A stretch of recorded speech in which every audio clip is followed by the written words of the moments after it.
एक shocking fact सुनो। आज तुम एक ईवी खरीदो और 1-2 साल बाद उसकी वैल्यू इतनी गिर जाए कि आपका दिल टूट जाए। पर सबसे बड़ी बात, क्या इंडिया में भी ये ट्रेंड सेम है या अलग है? ईवी लेना सही डिसीजन है या गलत? आज हम इस मिस्ट्री को ब्रेक डाउन करेंगे अपने 1 लाख किलोमीटर के एक्सपीरियंस से। जी हाँ दोस्तों, मैं 1 लाख किलोमीटर ईवी चला चुका हूँ और आज मैं अपने उस एक्सपीरियंस से आपका ईवी लेना सही डिसीजन है या गलत उसके बारे में बात करने वाला हूँ। दोस्तों, ग्लोबली ईवी का जो डेप्रिसिएशन है वो इतना ज़्यादा हाई हो गया है कि 1-2 साल के अंदर ही जो कार की कॉस्ट है वो 60 से 70% तक डाउन पे जा रही है। लेकिन ट्विस्ट ये है कि इंडिया में ईवी का इतना क्रैश होगा या फिर होने लगेगा आने वाले टाइम में। मतलब ग्लोबली ईवीज वैल्यू लूज करती हैं बट इंडिया में सरप्राइजिंगली स्टेबल है। क्यों? यही सबसे सरप्राइजिंग पार्ट है। देखो, प्रॉब्लम ये है ना कि ग्लोबल का डेटा देख के हम इंडियंस ये एज्यूम कर रहे हैं कि यार ईवी की रीसेल वैल्यू आने वाले टाइम में बेकार ही होने वाली है, ऐसा कुछ बेनिफिट हमें मिलने वाला है नहीं ईवी से। लोग सोचते हैं कि ईवी ले तो लेंगे लेकिन बेच नहीं पाएंगे, बैटरी डिग्रेड हो जाएगी एंड रीसेल में तो यार पक्का नुकसान होने वाला है। लेकिन रियल चैलेंज ये है कि इंडिया की रियलिटी बिल्कुल डिफरेंट है और दोस्तों यही डिफरेंस समझना फ्यूचर वायर्स के लिए बहुत ज़्यादा जरूरी है। देखो, ग्लोबल का जो डेटा है वो क्या बोलता है। ईवी की जो एवरेज सेल है वो 59% तक लूज करी है, जबकि हम ओवरऑल कार्स की बात करें तो वो 46% तक लूज करती है ग्लोबली। जिसमें कुछ टॉप लूजर्स मैं आपके साथ शेयर करूं तो जैगुआर आई पेस 72%, टेस्ला मॉडल एस 65%, निशान लीफ 64%, पोर्शे टाइकन 60% प्लस। तो ये जो वैल्यू है इतने परसेंटेज पे 1-2 साल के अंदर ही इनकी जो वैल्यू है वो डिग्रेड हो गई है। इनकी रीसेल वैल्यू इतनी कम हो गई है। अब इसके रीजंस क्या हैं?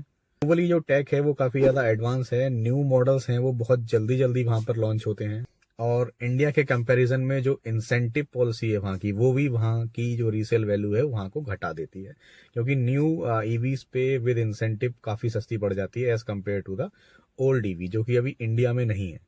हाँ दोस्तों, जो लीज्ड ईवी का कॉन्सेप्ट है वो भी वहाँ पर काफ़ी ज़्यादा है और लीज्ड ईवी की जो सप्लाई है वो भी वहाँ काफ़ी ज़्यादा है। अब इंडिया में सीन डिफरेंट क्यों है ये समझ लेते हैं। यूज्ड ईवी की सप्लाई बहुत कम है एंड ऑब्वियसली आप सभी जानते हो कि टाटा इस टाइम ईवी में लीड कर रहा है। इंडिया में अभी बजट ईवी के नाम पे हमारे पास ज़्यादा ऑप्शन है नहीं, तो अभी बजट ईवी का सेगमेंट ग्रो होना बाकी है। और बात करें चार्जिंग नेटवर्क की, तो चार्जिंग नेटवर्क रैपिडली ग्रो कर रहा है। तो ये सब किस चीज का इंडिकेशन है? ये सब चीजें इंडिकेशन है कि इंडिया में अभी फिलहाल ईवी का इतना क्रैश नहीं होने वाला जो कि ग्लोबली हो रहा है। सो अब अगर मैं अपने 1 लाख किलोमीटर के एक्सपीरियंस से बात करूं, जो मैं 1 लाख किलोमीटर ईवी चला चुका हूं, कि परफेक्ट ईवी बाइंग रूल क्या होना चाहिए। अगर आपकी आदत है कि 2-3 साल में आप कार चेंज कर देते हो तो सिंपल है यार, ईवी मत खरीदो। अगर आप कार को 7-8 साल एटलीस्ट रखने वाले हो तब जाके आप ईवी खरीद सकते हो। इंडिया में ना ईवी मार्केट अभी एक बच्चे की तरह है। जैसा पेट्रोल मार्केट 90s में था ना, वैसा ही ईवी का मार्केट अभी 2024-25 के टाइम पे है। फॉर एग्जांपल, अभी कंपटीशन कम है, सप्लाई भी कम है एंड ऑडियंस के बीच में और जो लेने वाले लोग हैं उसके बीच में भी अभी काफी ज्यादा क्यूरियोसिटी है कि यार ईवी लेनी है नहीं लेनी है, बहुत सारे डाउट्स हैं। और यही रीजन है कि अभी यूज्ड ईवी की जो सप्लाई है वो बहुत कम है और डिमांड हाई हो जाती है।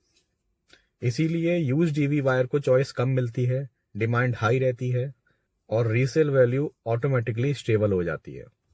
और यही कुछ कारण है जिसकी वजह से ग्लोबल नंबर्स को देखकर जो अपने इंडियंस वायर हैं वो कंफ्यूज हो रहे हैं।